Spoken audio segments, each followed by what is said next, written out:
అందరికి వందనములు.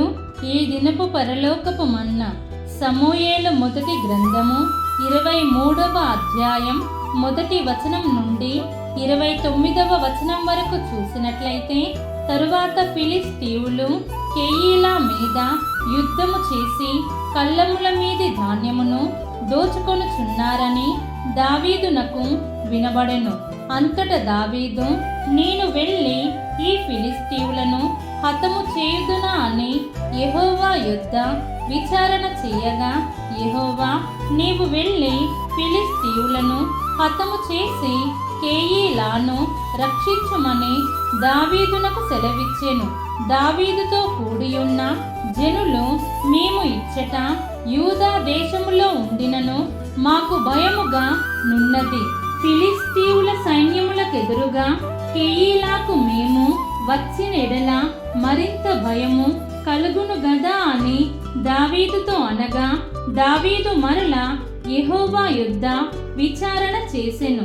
నీవు లేచి కెయీలాకు వెళ్ళుము, ఫిలిష్తీయులను నీ చేతికి అప్పగించుదునని యెహోవా సెలవీయగా, దావీదును అతని జనులను కెయీలాకు వచ్చి ఫిలిష్తీయులతో యుద్ధము చేసి వారిని లెస్సగా హతము చేసి వారి పశువులను దోచుకొని వచ్చిరి.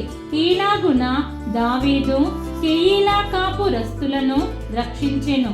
అహీమెలెకు కుమారుడైన అబ్యాతారు ఎఫోదు చేత పట్టుకొని పారిపోయి కెయీలాలో నున్న దావీదు నొద్దకు వచ్చెను. దావీదు కెయీలాకు వచ్చిన సంగతి సౌలు విని, దావీదు ద్వారములను అడ్డుగడులను గల పట్టణములో ప్రవేశించి అందులో మూయబడి ఉన్నాడు. దేవుడతనిని నా చేతికి అప్పగించెననుకొనెను. కాబట్టి సౌలు కెయీలాకు పోయి దావీదును అతని జనులను ముట్టడింపవలెనని జనులందరినీ యుద్ధమునకు పిలువనంపించెను. సౌలు తనకు కీడే యుద్ధేశించుచున్నాడని దావీదు ఎరిగి యాజకుడైన అబ్యాతారును ఏఫోదును తెమ్మనెను. అప్పుడు దావీదు, ఇశ్రాయేలీయుల దేవా యెహోవా, సౌలు కెయీలాకు వచ్చి నన్ను బట్టి పట్టణమును పాడు చేయ నుద్దేశించుచున్నాడని నీ దాసుడనైన నాకు రూఢిగా తెలియబడి ఉన్నది. కెయీలా జనులు నన్ను అతని చేతికి అప్పగించుదురా? నీ దాసుడనైన నాకు వినబడినట్లు సౌలు దిగివచ్చునా? ఇశ్రాయేలీయుల దేవా యెహోవా, దయచేసి నీ దాసుడనైన నాకు దానిని తెలియజేయుమని ప్రార్థింపగా, అతడు దిగివచ్చునని యెహోవా సెలవిచ్చెను.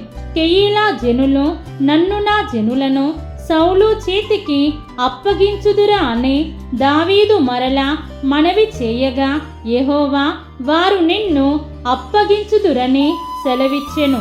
అంతట దావీదును దాదాపు 600 మంది అయిన అతని జనులను లేచి కెయీలాలో నుండి తరలి ఎక్కడికి పోగలరో అక్కడకు వెళ్ళిరి. దావీదు కెయీలాలో నుండి తప్పించుకునిన సంగతి సౌలు విని వెళ్ళక మానెను. అయితే దావీదు అరణ్యములోని కొండ స్థలముల యందును జీఫు అను అరణ్యమున ఒక పర్వత మందును నివాసము చేయుచుండెను. సౌలు అనుదినము అతని వెతికినను దేవుడు సౌలు చేతికి అతని నప్పగించలేదు. తన ప్రాణము తీయుటకై సౌలు బయలుదేరినని తెలుసుకుని దావీదు జీఫు అరణ్యములో ఒక వనమున దిగెను.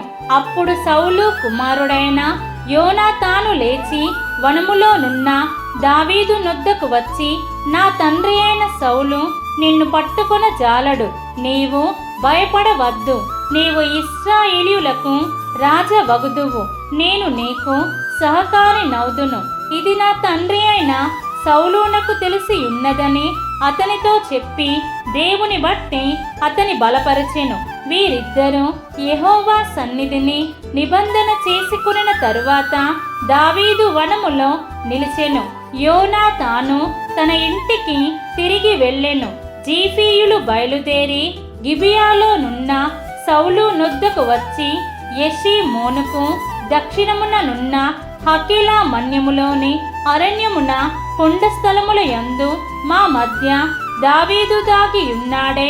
రాజా, నీ మనోభీష్టమంతటి చొప్పున దిగిరమ్ము. రాజవైన నీ చేతికి అతనిని అప్పగించుట మా పని అని చెప్పగా, సౌలు వారితో ఇట్లనెను, మీరు నాయందు కనికరపడినందుకై మీకు యెహోవా ఆశీర్వాదము కలుగునుగాక. మీరు పోయి అతడు ఉండు స్థలము ఏదైనది, అతనిని చూచిన వాడు ఎవడైనది నిశ్చయముగా తెలిసి కొనుడు. అతడు బహుయుక్తిగా ప్రవర్తించుచున్నాడని నాకు వినబడెను గనుక మీరు బహు జాగ్రత్తగా నుండి అతడుండు మరుగు తావులను కనిపెట్టియున్న సంగతి అంతా నాకు తెలియజేయుటకై మరలా నా యుద్ధకు తప్పక రండి. అప్పుడు నేను మీతో కూడా వత్తును. అతడు దేశములో ఎక్కడ నుండినను యూదావారందరిలో నేను అతని వెదకి పట్టుకొందును.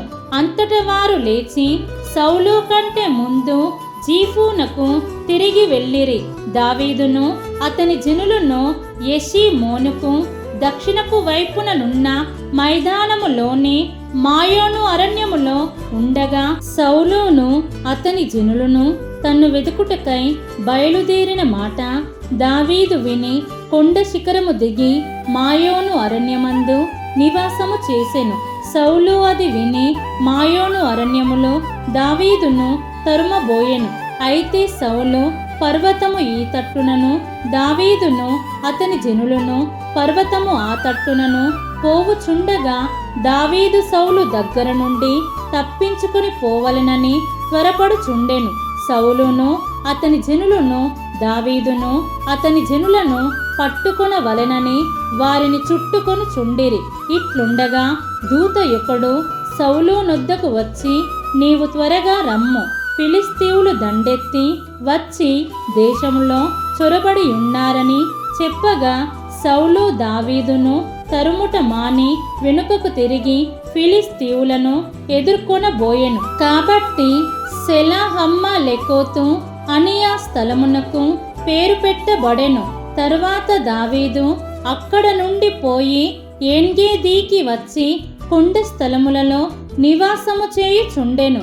దీన్ని మనం అర్థం చేసుకున్నట్లయితే ఈ అధ్యాయములో దావీదు సౌలు నుండి పారిపోయిన విధానము గురించి చెప్పడం జరిగింది. మరియు యోనాతాను దావీదును కలిసి ధైర్యం చెప్పాడు. అలాగే దావీదును దేవుడు సౌలు బారి నుండి కాపాడడం జరిగింది. కాబట్టి ఆనాడు దావీదును సౌలు బారి నుండి కాపాడిన దేవుడు సాతాను బారి నుండి మనలను కూడా రక్షించే దేవుడని విశ్వాసముతో జీవిద్దాం. మన ప్రభువైన యేసు క్రీస్తు కృప మనందరికీ తోడై ఉండును గాక. ఆమేన్.